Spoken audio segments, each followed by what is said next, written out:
Hi, my name's Abigail Gardner. I am making this video for my class ESD-501. This video is just about the start of the program and becoming a licensed teacher. I'm actually already a certified teacher in New York State. The way to obtain certification, there's a lot of steps. First, you have to complete a New York State approved program. So I have a bachelor's degree in elementary education as well as a bachelor's degree in special education. Next, you have to get fingerprint clearance. So that is actually from the FBI. It's a federal fingerprint clearance to go into the database, and you have to take a lot of tests because I have my dual certification, which means I'm certified in Gen Ed, grades 1 through 6. I think my program, I'm able to be certified in kindergarten as well, but the way New York State does it, their kindergarten is early childhood.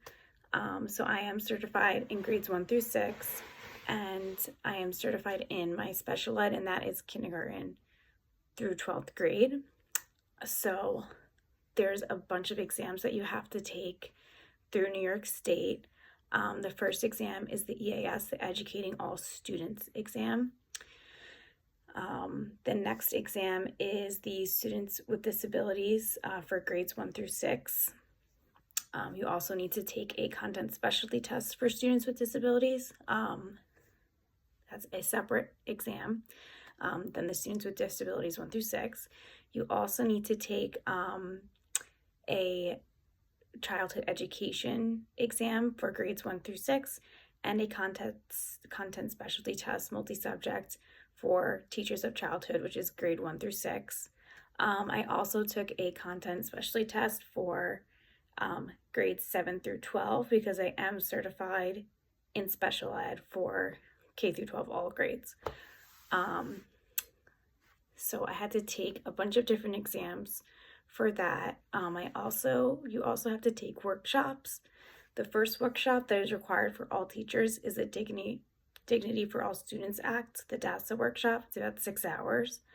And there are a bunch of other workshops that are also required. One of them is the Child Abuse Identification Workshop. One of them is, there's actually a new one. It's the new mandated reporter. It's actually due next week, and everybody that works in a school has to take this new workshop, and that's through GCN. And there's also a substance abuse prevention and intervention workshop. That one I actually took just to have. That one's not required. The autism workshop is required for special ed certification, and also the school violence intervention and prevention workshop is required to be a teacher and to work in a school. Also, with the other assessments, I also took a multi-subject. I also took the childhood multi-subject because that included the kindergarten, because New York State doesn't include kindergarten in there, 1 through 6, but since I have the K through 12, I also took that exam. So there's a lot of different things that you have to do. And then in order to keep your teaching license, you do have to get a master's within 5 years of when you start working. So I just graduated and I started working in January, so that's why I'm just starting my master's now. And I should be done in about 2 years. There are a lot of professional organizations related to elementary education and special education. One that my school district that I work for uses is called GCN. It's Global Compliance Network. And so those trainings, you can log into your account that's through the school district, and there are specific trainings that you have to take, like the ones I mentioned before, and there's other ones that you can just take on your own to continue your education. I also am looking into the Autism Partnership Foundation because they have a free ABA training, which is Applied Behavior Analysis. ABA is something that is used in severe students with disabilities classes in the school district that I work with.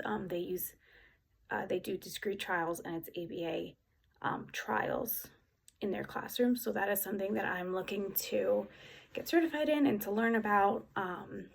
There's all different types of special education classrooms, but those are two ways that I am looking into my professional development. And two goals that I have are, right now I'm a substitute teacher, so I'm hoping to get my own classroom in the fall as a special ed teacher, and eventually to, get tenure over the next few years in my school district, get my master's degree, and I also would like to go for a doctorate afterwards. So thank you for listening to this video, and that's it.